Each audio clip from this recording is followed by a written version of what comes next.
आज हम जिस शख्सियत से बात करेंगे वो हल्द्वानी उत्तराखंड में रहती हैं। 2018 में इनकी एक कृति आई, क्या तुम्हें भी होता है कुछ। एक उपन्यास 2019 में आया, सोचा तो नहीं था।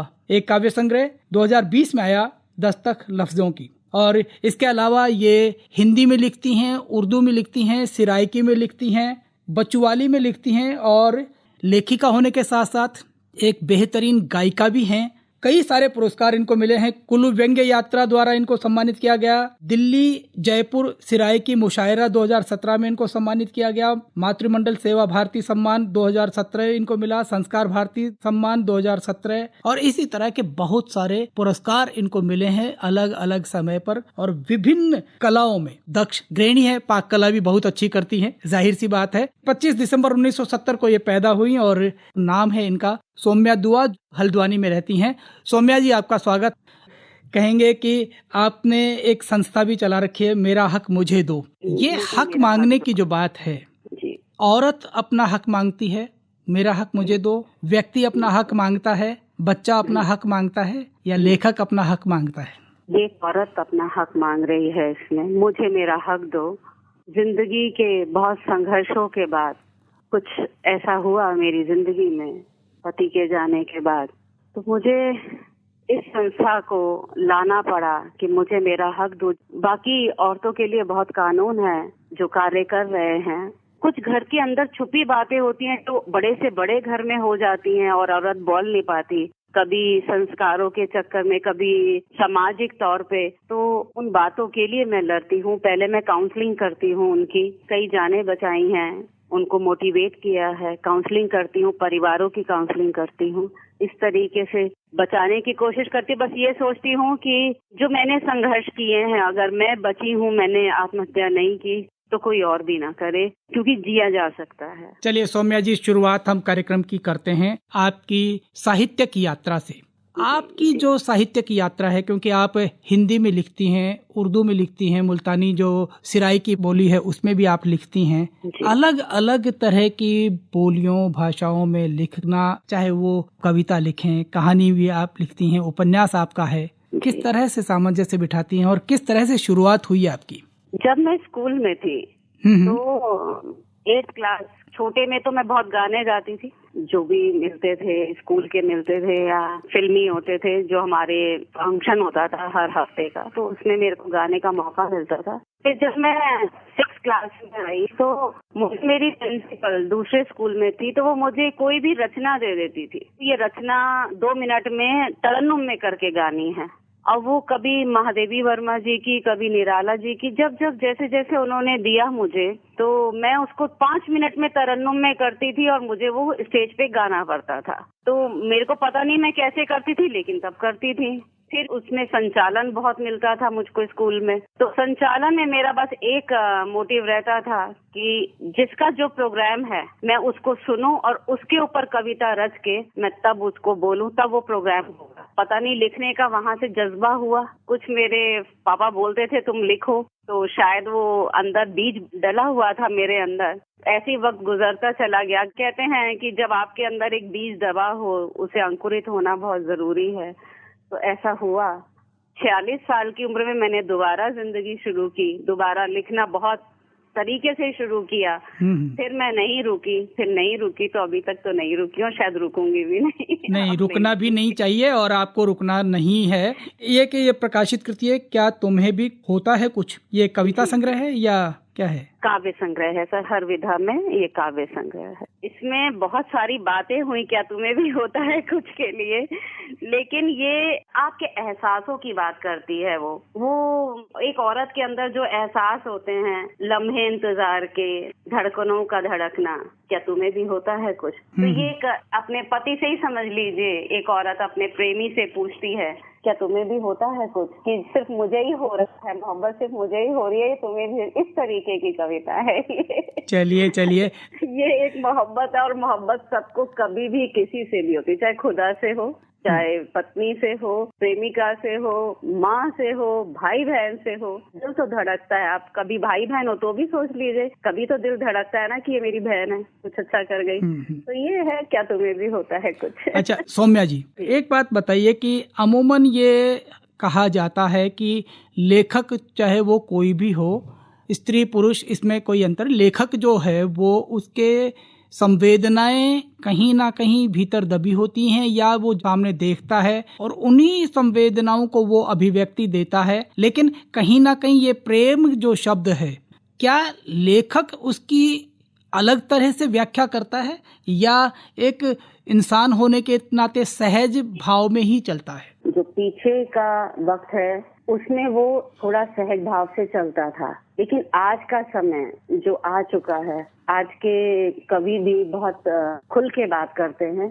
ऐसा नहीं है कि दबी आवाज में कोई बात कर रहा हो। मैं रचनाएं पढ़ती हूँ जो मेरे ग्रुप्स हैं उन सब में, तो आजकल हर कोई बहुत खुल के लिखता है।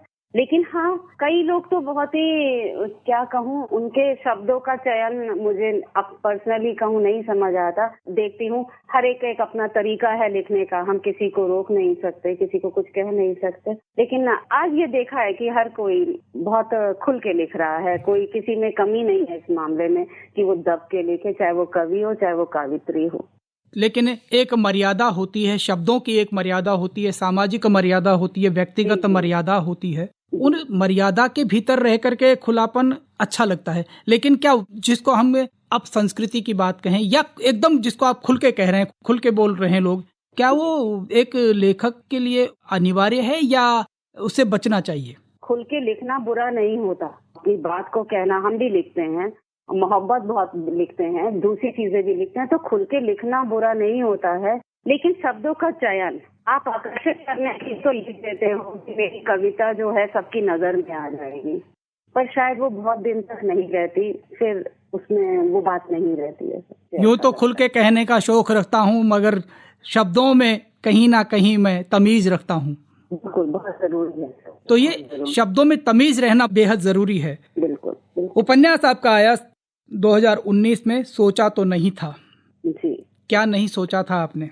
मेरी ये कहानी बहुत आम शब्दों में है कि मैंने इस वजह से इसको, बिल्कुल आप जैसे मैं बात करते हैं वैसे मेरी रचनाएं भी सब आम भाषा में होती। मैं बहुत गहरे शब्द नहीं उठाती हूँ कि मतलब मेरा कहने का है कि अब हिंदी का कम होता जा रहा है। ठीक है, जो हिंदी के लेखक हैं सब हैं, काम कर रहे हैं, सब लोग बहुत काम कर रहे हैं, लेकिन फिर भी इंग्लिश मीडियम स्कूल ये सब करके, मेरी अपनी बेटी है तो वो कहेगी मम्मा इसका मतलब क्या होता है, तो मुझे बड़ा दुख लगता है कि उसको इसका मतलब भी ढंग से नहीं पता होता। इंग्लिश में बता दो आप इसको। इसलिए मैं आम भाषा में हर चीज लेके आ रही हूँ ताकि बच्चे उसे पढ़ सकें, कोई ऐसी परेशानी ना आए बच्चों को कि उनको सोचने में पड़ जाए। फिर वो क्या होता है, जब आप एक शब्द को सोचने लग जाते हैं कि इसका मतलब क्या होगा, इतना पेशेंस आजकल बच्चों में है नहीं और वो छोड़ देते हैं चीज, चाहे वो कविता हो, चाहे उपन्यास हो, चाहे कोई भी लघु कथा भी क्यों ना हो। तो मैंने इसलिए आम भाषा में लिखने की कोशिश की है इस उपन्यास को। और दूसरा, इसमें मैंने बच्चों को मैसेज दिया है। मेरा एक तो आया है, इसमें कई पार्ट हैं मेरे इस उपन्यास में। एक है रीमैरिज। रीमैरिज के बाद हम क्या करते हैं, हम लोग बहुत बड़ी गलती करते हैं सामाजिक तौर पर, और ये हो रहा है, बहुत कम ऐसा होता है रीमैरिज कोई कर रहा हो फैमिली की तरफ से, वो बच्चों की तरफ, बच्चों के नाम पैसा तो करवा लेगा। सोचिएगा, कटु सत्य बता रही हूँ मैं जी। लेकिन कभी ये नहीं सोचा जाता क्या बच्चों के मन में हम बैठ रहे हैं। एक औरत और एक आदमी तब परिपक्व होते हैं तो वो तो बैठा ही लेंगे समझ से, उसमें तो कोई प्रॉब्लम ही नहीं है, लेकिन क्या हम बच्चों की मनोस्थिति को समझते हैं?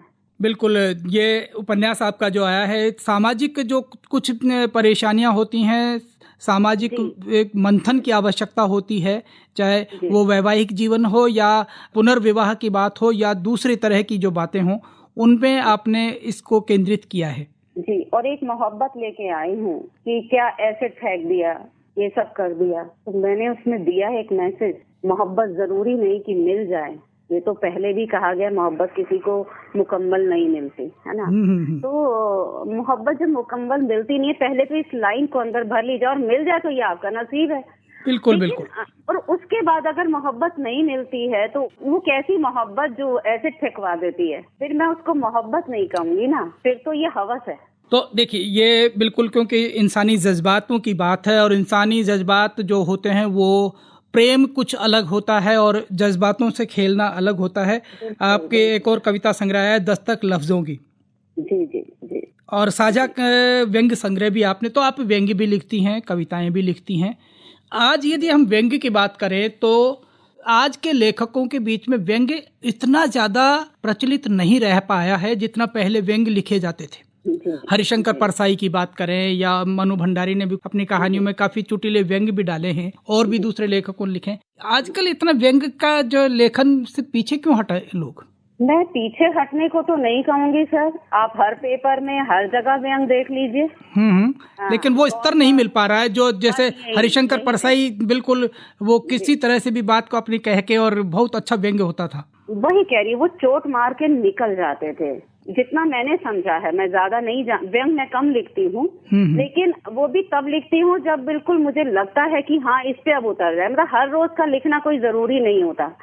आप उस चीज को लिखे ना जो जरूरी है, जो समाज में दिख रही है, जो हो रहा है। हम क्या करते हैं, हम रोज लिखना शुरू कर देते हैं। राजनीति पे मैं ज्यादा नहीं लिखती हूँ। अभी मेरा एक व्यंग्य है, मेरे कैरेक्टर है 2, ननदिया जी और पिलपिली बाई। तो ननदिया जी को पत्रकार बनना है, और उनसे एक टास्क मिला है कि कोरोना में अगर आपको पत्रकार बनना है तो एक खुशखबरी लानी होगी। तो वो खुशखबरी कहाँ से आएगी? वो सड़कों पे दौड़े, सारा दिन दौड़े, नहीं मिली। खुशखबरी तो घर से ही शुरू होती है। तो ये एक मार्मिक मैं उसको लेके आती हूँ कि कहते हैं ना कि सारा जो सार है किसी भी चीज का, वो ममता में आके, प्यार में आके रहता है। हम घर से ही शुरू नहीं करते, हम सड़कों पे दौड़ते रह जाते हैं। तो मुझे लगता है कि बहुत कुछ हमारे आसपास ही हो रहा होता है, हम उसको समझते नहीं हैं। और जो परसाई जी लिखते थे, वो एक समाज से कम शब्दों में बहुत बड़े बड़े, कहना चाहिए, थप्पड़ होते थे। वो पढ़ के एकदम लगता है कि हाँ कुछ पढ़ लिया हमने। लेकिन आजकल थोड़ा सा एक अलग तरीके से व्यंग्य लिखे जा रहे हैं। कभी कभी समझ आते हैं, कभी कभी समझ नहीं आते। आप एक बहुत अच्छी गायिका भी हैं। कुछ अपनी ही कोई कविता या गीत अपना गुनगुनाइए ताकि हमारे श्रोता, राजस्थान के श्रोता विशेषकर, वो भी जाने कि सौम्या दुआ क्या है। खुदा के पास जाने का किसी का तजुर्बा नहीं है, जाना हर कोई चाहता है। तो इसको आप हिंदी में और सिराइकी में दोनों में गा के सुनाइएगा। हाँ, जी कोशिश जरूर करूंगी। जी बिल्कुल हम चाहेंगे कि आप दोनों ही तरह से सुनाऊंगी। जी आप वो भी सुनिएगा। स्वागत। मैं इसको वैसे सुनाती हूँ, सिराइकी में आपको गजल की 2 लाइनें सुनाऊंगी। स्वागत। जी। हाथ उठाया तूने उठाया, मुंह चलाया तूने चलाया, तो गुनहगार मैं कहाँ हूँ? और अगर मैं गुनहगार हूँ तो कोई बात नहीं, तेरी बंदी हूँ। अब तू अच्छा कराना चाहता है या बुरा कराना चाहता है, तू मुझसे करा ले। तेरी इश्क की आजमाइश है। तो ये मेरा सुफियाना है। मुझे तेरे पनाह में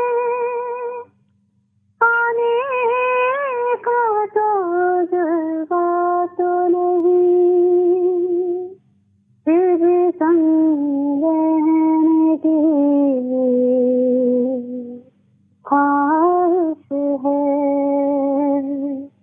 जो दिया तूने दिया मुझे, मैं गुनहगार नहीं, जैसा चाहे बना ले, तेरे इश्क की आजमाइश है, तेरे इश्क की आजमाइश है। जान तेरे फना हो जाऊं तुझ में, फासले दरमियां के तुझको मिटाने होंगे। तेरी नायत रहम हो मुझ पर, ये मेरे रूह की फरमाइश है, ये मेरे रूह की फरमाइश है। वाह, बहुत खूब। ये मेरे रूह की फरमाइश है, बहुत खूब। और अब एक थोड़ा सा सिराइके में भी गुनगुना दीजिए। जी, 2 लाइनें मैं उसी की हिंदी उर्दू में सुनाती हूँ। तुम हमें चाहो के नहीं, ये बात और है, हम तुम कितना ये बात और है। अब इसी को मैं सिराइकी में सुनाती हूँ। जी बिल्कुल बिल्कुल। तो सासा को चाहो के ना है घर बई है, हंसता को चाहो बहुआ है घर बई है, तुम हमें चाहो के नहीं, ये बात और है। ये सिराइकी में और में था। सौम्या जी, आपने बहुत एक अच्छा समा बांधा है और मन कर रहा है कि आपसे बहुत कुछ सुनते जाएं, इसी तरह सुनते जाएं, लेकिन कार्यक्रम की एक सीमा होती है, समय की सीमाएं होती हैं, उसमें भी हमें बंधा होता है। आपके बहुत अच्छा इसमें आपका काम है, कहानियाँ आप लिख रही हैं, कविताएं लिख रही हैं। जो नए लेखक उभर रहे हैं, नई पीढ़ी, चलते चलते बिल्कुल संक्षेप में आप उनसे क्या कहना चाहेंगी? किस तरह का उनको लेखन करना चाहिए या गायन करना चाहिए? भाव होना बहुत जरूरी है, खाली लिखना जरूरी नहीं है। भाव ना हो फिर मजा नहीं है। बिल्कुल बिल्कुल, क्योंकि जब तक संवेदनाएं नहीं होंगी, भावनाएं नहीं होंगी, तब तक वो शब्द केवल शब्द होंगे, उनकी शब्दों की आत्मा उनमें नहीं होगी। मैं इसीलिए आम भाषा में लिख रही हूँ, क्योंकि बच्चे आजकल लिखने से डरते हैं कि हमको उतनी हिंदी तो आती नहीं है तो हम लिखें कैसे। तो मैं मोटिवेट ये करती हूँ, जितना तुम्हें आता है लेकिन उसको भावपूर्ण करके तब लिख। चलिए सौम्या जी, ये बहुत अच्छी बात है कि आप सहज शब्दावली में, सहज बोली भाषा में आप लिखती हैं। जो आम बोलचाल की भाषा है, रेडियो की वही भाषा है, उसी में अगर आप लिखती हैं तो आम आदमी तक आपके शब्द, आपकी बात बहुत आसानी से पहुंच पाती है। और हम उम्मीद करते हैं कि आप आगे बहुत जल्द ही अपने और उपन्यास और कविताएं, कहानी संग्रह लेके आएंगे। आपका बहुत बहुत आभार।